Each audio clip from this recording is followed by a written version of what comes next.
Good morning everyone. I am Juhi, teacher of Adarsh Shiksha Niketan School. I am here to teach you English reader. Third class English reader में हम chapter 12 करेंगे. Chapter 12 की reading करते हैं. The swallow's warning.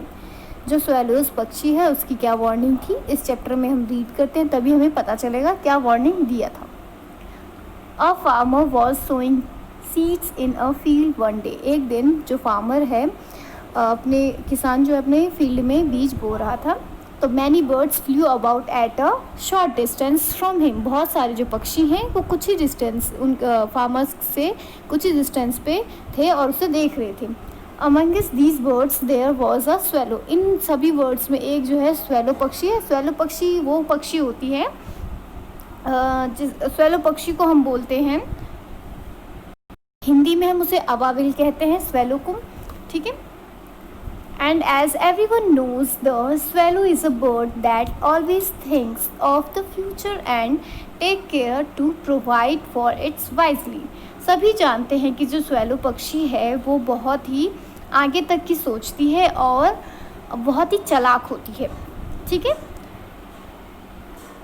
Next है, this swallow watched the farmer very closely from some time. कुछ समय वो जो स्वेलो पक्षी है फार्मर को देखती है, वॉच करती है एकदम क्लोजली से, एकदम पास से. Then she called the other birds around her. जो उसके पास आसपास जो स्वेलो पक्षी के आसपास जितनी बर्ड्स हैं उन पक्षियों को वो बुलाती है अपने पास और कहती है, do you see what he is sowing. क्या तुम देख रहे हो कि वो क्या बो रहा है फील्ड में. She asked them. वो उन सारे पक्षियों से पूछती है. तो it is the seed of hemp and flax. When the hemp and flax spring and grow ripe, the plants will be cut down. Then man will make flowers nest from them nest to catch birds like us. So pick up the seeds before they have a chance to grow. ठीक है. ये जो है ये lines हैं. उसने क्या पूछा था, स्वेलो पक्षी ने पूछा था कि तुम देख रहे हो कि जो फार्मर्स है वो क्या बो रहा है. तो फिर वो जो पक्षी हैं वो क्या बता रही है कि ये जो है, सॉरी वो स्वेलो ही बताती है कि it is the seed of hemp and flax. Hemp and flax का ये सीड है. हेम्प मतलब होता है आपका ये भांग के जो बीज होते हैं उसको बोलते हैं हम हेम्प. और फ्लैक्स होता है आपका पटुआ. सन पटुआ हिंदी में बोलते हैं उसे. सन बोलो या पटुआ बोलो. वो देखो हेम्प जो होता है आपका, ये पिक्चर जो है ये हेम्प की सीड की है. ये हेम्प बीज है, ये भांग का जो बीज है उसकी है. ठीक है. अब नेक्स्ट पिक्चर आपको शो करती हूँ. ये है फ्लैक्स की पिक्चर. ठीक है. फ्लैक्स मतलब सन पटुआ बता रखा है. ये जो लंबे लंबे चौड़े चौड़े जो इसके बीज होते हैं, चपटे से होते हैं, चपटे चौड़े बीज होते हैं. ठीक है. ये है फ्लैक्स की. ठीक है.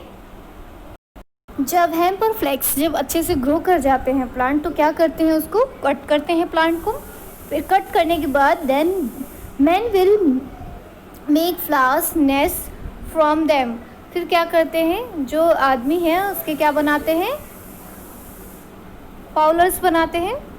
फाउलर्स नेट बनाते हैं. Fowler's nest from them. उससे नेस्ट टू कैच, वो नेस्ट इसलिए बनाते हैं, सॉरी नेट्स बनाते हैं इसलिए, वो जाल वो आपके जाल बने होते हैं. तो वो किस लिए बनाते हैं, वो बर्ड्स को कैच करने के लिए बनाते थे. So pick up the seeds before they have a chance to grow. इससे अच्छा हमारे पास चांस है कि ना पहले से ही हम जाके वो सीड जो है वहाँ से बीज जो है हम जो बो रहा है वो बीज वो हम फटाफट वो वहाँ से उठा लें उससे पहले कि वो वहाँ पे जाल डालें. ठीक है. क्योंकि क्या करते हैं वो फार्मर्स को भी पता है कि अगर मैं सीड जो बो रहा हूँ अगर मैं यहाँ पे जाल नहीं लगाऊंगा तो ये पक्षियाँ जो आके हैं वो मेरी बीज निकाल देंगे इसमें से और बर्बाद कर देंगे इसको. तो इसलिए प्लांट्स ग्रो करने के लिए उन्होंने क्या करते हैं, बीज लगाने के बाद वो जाल लगा देते हैं जब तक वो प्लांट अच्छे से ग्रो नहीं हो जाता. तो ये लोग क्या प्लानिंग कर रहे हैं सारे बर्ड्स कि चलते हैं वहाँ पे वो बीज जो लगाया है उसे पिक करते हैं और जल्दी से वो वहाँ से उठा लेते हैं बीज को. ठीक है.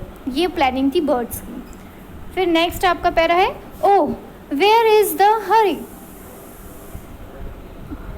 Oh where is the hurry. The birds replied. Birds क्या रिप्लाई करते हैं, वेयर इज़ द हरी. मतलब ये है कि इतनी जल्दबाजी किस बात की। There is plenty of time that, हमारे पास बहुत टाइम है इसके लिए। And so they put off ticking of the seeds until they have sprouted। उन्होंने अंकुरित होने से पहले जो सीड्स है उन्होंने डाले हैं, अंकुरित होने से पहले हम ले लेंगे, अभी टाइम है। Then again until the green blades were showing above the earth। फिर क्या होता है कि धीरे धीरे देखो उसके बाद जो ग्रीन वर्ड्स जो है, मतलब ग्रीन ब्लेड्स है, उसका मतलब होता है, ग्रीन ब्लेड्स का मतलब जो ग्रास होते हैं ना, जो निकलने लग जाते हैं जब बीज डालने के बाद अंकुरित होते हैं, तो वो जो ऊपर की तरफ दिखने लग जाते हैं, ठीक है, अर्थ के अबव पे। The wise swallow want them again. जो चालाक वो स्वेलो है, पक्षी है, वो उनको वॉन्ट करती है, उन सारे पक्षियों को। Still it is not too late to destroy the hemp and flax. वो कहती है कि अभी भी लेट नहीं हुआ है, चल के हम उसे बर्बाद कर देते हैं। और जो पक्षी हैं वो कह रहे हैं नहीं, हमें अभी नहीं जाना चाहिए। तो she said if you set about it right away. अगर तुम सही तरीके से बैठोगे तो निकल पाओगे, ठीक है। Even then the birds did not listen to her. फिर भी जो बर्ड्स हैं, जो पक्षियाँ और हैं, वो स्वेलो की सुनती ही नहीं है। At last finding that they had no mind to listen to her warnings. वो एट लास्ट में क्या होता है कि अंत में कि वो उसकी स्वेलो की बात, वो जो पक्षियाँ हैं वो सुनती ही नहीं हैं। The swallow left them and went to live in a city. Swallow जो है उनको छोड़ के एक सिटी में चली जाती है। शॉर्टली आफ्टर डैट, उसके बाद क्या होता है, कुछ ही समय के बाद, थोड़े ही समय के बाद, the hemp and flax became ready for cutting and gathering. जो हेम्प और फ्लैक्स के पौधे हैं वो रेडी हो जाते हैं कटिंग के लिए और उनको इकट्ठा करने के लिए। तो afterwards the cut plants were made into ropes. जब प्लांट्स कट हो जाते हैं तो उसको किस में बनाते हैं, रस्सी में वो उसको कन्वर्ट करते बनाते हैं। And then into nets. फिर उसके बाद क्या करते हैं, नेट्स। स्वेलो पक्षी ने जो वार्न किया था, जिस चीज़ के बारे में जिक्र पहले से किया था, और वही हुआ। वो जितनी पक्षियाँ, उन्होंने तो बात मानी नहीं थी स्वेलो की। फिर हुआ क्या, जितनी भी पक्षियाँ थी, several of the birds were caught in the nets and taken away. उसी में जितनी पक्षियाँ थी वो नेट्स में, जाल में जो है फंस गई और उनको ले लिया गया, मतलब बंद करके ले गए। So when it was too late, मतलब बहुत ही लेट हो गया, तो they remembered the swallow's warning and repented for paying no heed to it. जब ज़्यादा लेट हो गया तो उन्होंने स्वेलो पक्षी की जो वार्निंग दिया था स्वेलो पक्षी ने, वो याद आया इन लोगों को उस टाइम कि हाँ उसने कहा था, तो हमने बात नहीं मानी। चैप्टर आपका यहीं ख़त्म होता है। नेक्स्ट आपके जो है वर्ड मीनिंग है, ये आपको अपनी नोटबुक में करना है। सोइंग का मतलब होता है बीज बोना। हेम्प का मतलब होता है सन, पटुआ, या तो सन बोलो या पटुआ। स्प्रॉट का मतलब होता है अंकुरित होना। वार्निंग का मतलब चेतावनी। स्वेलो का मतलब होता है अबाबिल, एक पक्षी का नाम है अबाबिल। फ्लैक्स का मतलब पटुआ, सन। हेम्प और फ्लैक्स, इसमें ना हेम्प और फ्लैक्स का दोनों में सेम ही मीनिंग दिया हुआ है। वैसे हेम्प का होता है भांग का बीज, आप भांग का बीज लिख लेना। फाउलर का मतलब होता है चिड़ीमार, ये सब जो होते हैं ना चिड़ीमार होते हैं। तो रिमेंबर्ड का मतलब होता है याद किया।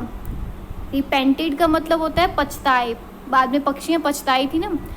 फॉरवार्न का मतलब होता है आग्रह करना, पहले से चेतना या सचेत करना या चेतावनी देना, ठीक है। ये अपने नोटबुक में आप करेंगे। हेम्प का मतलब आप लिख लेना भांग का बीज।